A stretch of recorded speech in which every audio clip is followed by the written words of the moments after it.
और जब तक ग्रामीण क्षेत्रों का विकास नहीं होगा तब तक हम झारखंड के विकास की कल्पना भी नहीं कर सकते हैं अध्यक्ष महोदय। इसलिए यह जो सरकार ने जो बजट लाया है, जो प्रस्ताव आया है भी ग्रामीण विकास विभाग का, निश्चित रूप से ये आउटकम बजट है।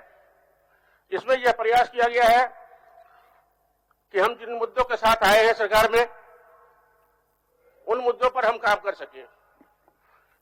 ग्रामीण क्षेत्र में जो सुविधाएं उपलब्ध करानी चाहिए सरकार को, उस दिशा में मुख्य रूप से फोकस किया गया है।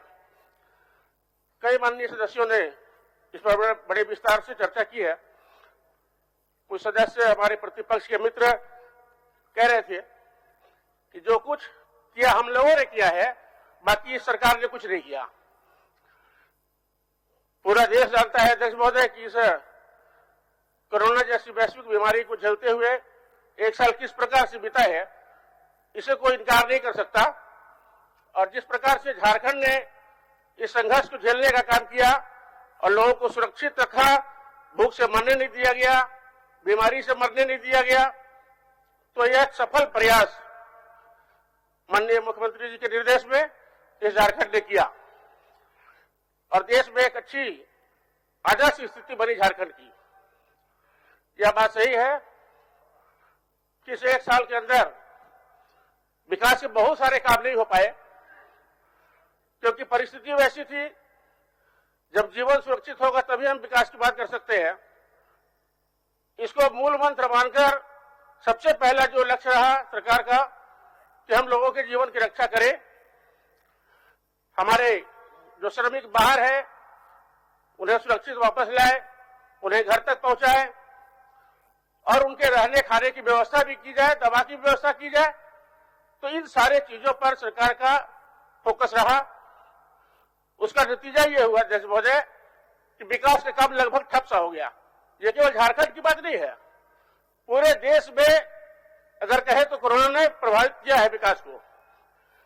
लेकिन ऐसी विषम परिस्थिति में भी जब हमारे श्रमिक भाई अन्य प्रदेशों से आए तो सरकार के सामने एक बड़ी चिंता थी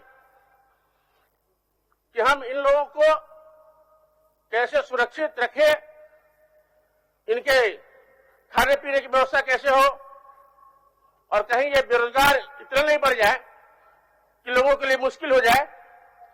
ऐसी स्थिति में सरकार ने इस लॉकडाउन के पीरियड में 4 योजनाएं चालू की। अध्यक्ष महोदय, इन 4 योजनाओं में बिरसा हरित ग्राम योजना, जिसके तहत बंजर भूमि पर या जैसी भी जमीन पर, किसान की जमीन पर बागवानी लगाया गया। उसके 2 मकसद रहे।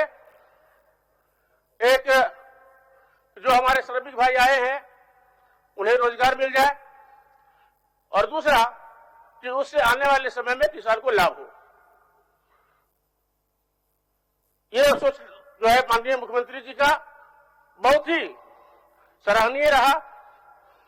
और हम कह सकते हैं अध्यक्ष महोदय कि लगभग 25,000 हेक्टेयर जमीन पर बागवानी का काम किया गया। और अध्यक्ष महोदय, हमारे साथी कह रहे थे कि सखी मंडल उनके द्वारा बनाया हुआ है, इसलिए हम लोग सरकार इसको इग्नोर कर रही है। लगता है आदरणीय नीलकंठ जी पढ़े नहीं, क्योंकि मैं जानता हूं अध्यक्ष महोदय कि वो जहां बैठे हैं सचमुच अगर जिस प्रकार की ये चर्चा कर रहे थे कि सरकार ने बहुत बड़ा काम किया है, तो अगर सरकार ने अच्छा काम किया होता राज्य हित में, राज्य की जनता के हित में अगर काम किया होता सरकार ने, तो मेरा विश्वास है कि आज उधर नहीं बैठे हो तो इधर बैठे होते। उन्होंने जो काम किया उस काम का ही परिणाम ये हुआ कि आज उधर बैठे हैं और हम लोग इधर बैठे हैं अध्यक्ष महोदय। और आज जो कुछ सरकार कह रही है, अध्यक्ष महोदय, वो उनकी कमी के कारण ही उधर बैठे हैं। इसलिए ये कहना कि जो किए हम किए हैं। और आज अध्यक्ष महोदय जो सखी मंडल की बात हुई है अध्यक्ष महोदय, आज भी अमर जी अपने बारे में बोल लीजिएगा। हो गया, बोलने दीजिए। अमर जी, समय।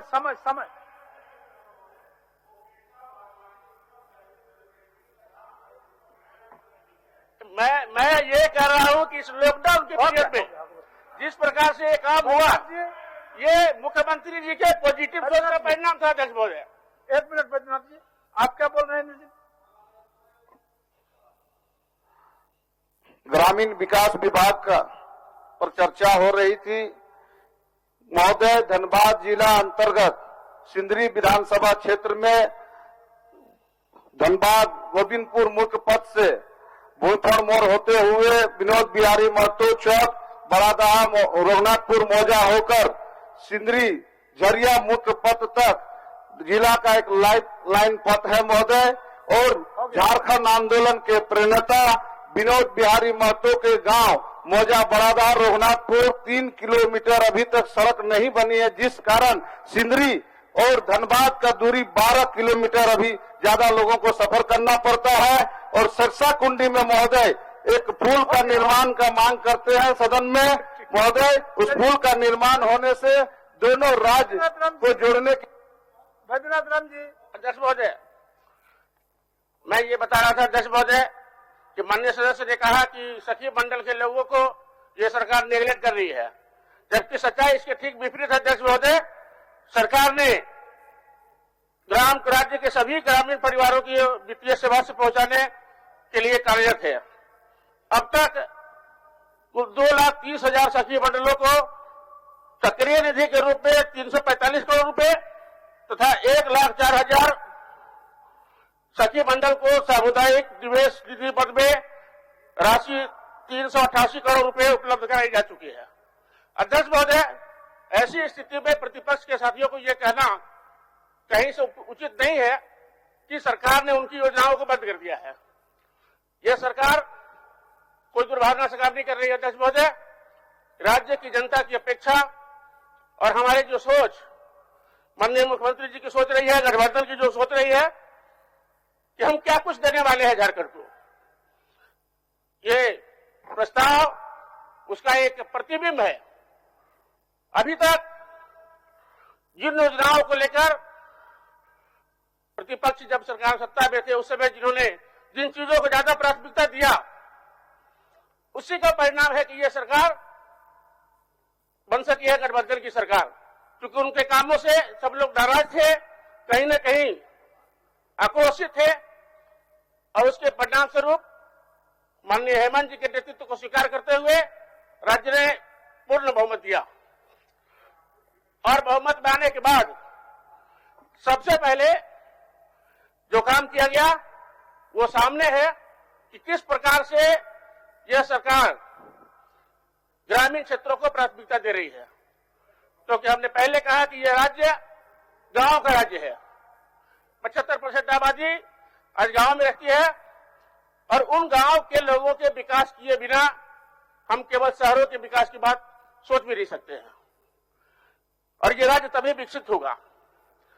सिंचाई के लिए पर्याप्त सुविधाएं दी जा रही है। सरकार ने जो योजनाएं बनाई है इसमें बहुत कुछ छपा हुआ है। अध्यक्ष महोदय, सरकार ने जो मानक तय किए हैं उसके अनुसार कुएं भी बनाए जाएंगे, तालाब भी बनाए जाएंगे। इन्होंने कहा कि जल छाजन की योजना को बंद कर दिया गया है। ऐसा नहीं है अध्यक्ष महोदय, जल छाजन का काम आज भी चल रहा है, कुछ जिलों में चल रहे हैं और कुछ जिलों में लेने की योजना है, क्योंकि ये बेहतर उपाय है सिंचाई के लिए।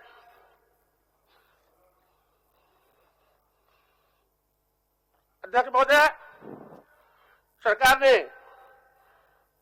आजीविका प्रोत्साहन की भी योजना बनाई है।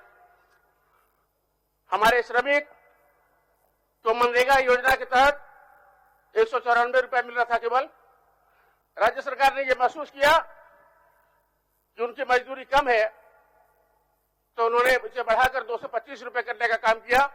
इसकी चर्चा विपक्ष में बैठे साथी नहीं करते हैं, जबकि यह मांग बहुत पहले से उठती रही है। यह हिम्मत माननीय हेमंत जी और हमारे वित्त मंत्री जी ने किया कि गरीबों का ध्यान रखते हुए उन्होंने मजदूरी बढ़ाने का काम किया है। एक बात मैं कहना चाहता हूं अध्यक्ष महोदय, मनरेगा सभी लोग जानते हैं कि कानून है। मनरेगा योजना के तहत अध्यक्ष महोदय ये कहा जाता है कि न्यूनतम 100 दिन काम मिलेगा। मेरा आग्रह है सरकार से कि उस पर समीक्षा की जाए, क्योंकि 100 दिन जो न्यूनतम है, कम से कम निश्चित गारंटी योजना है वो, तो वो अधिकतम माना जाता है, क्योंकि 100 दिन के बाद बाकी उस मजदूर को काम नहीं मिलता है, वो कंप्यूटर लोड ही नहीं लेता है उसको।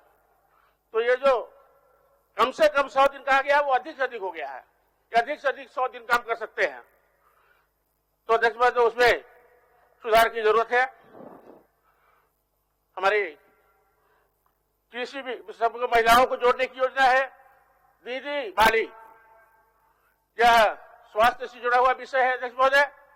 इसमें ग्रामीण किसान हो या शहर के लोग हो, उनके घरों के पास अगर थोड़ी सी भी जमीन है तो सरकार उन्हें प्रोत्साहित कर रही है इस बात के लिए कि आप कम से कम जो जमीन आपके पास खाली जमीन है उसका उपयोग करें, वहां सब्जी उपजाए, साग उपजाए, ताकि उसमें प्रदूषण से बचेंगे। जो बाहर में सब्जियां मिलती है वो रासायनिक खादों का उपयोग किया जाता है, ये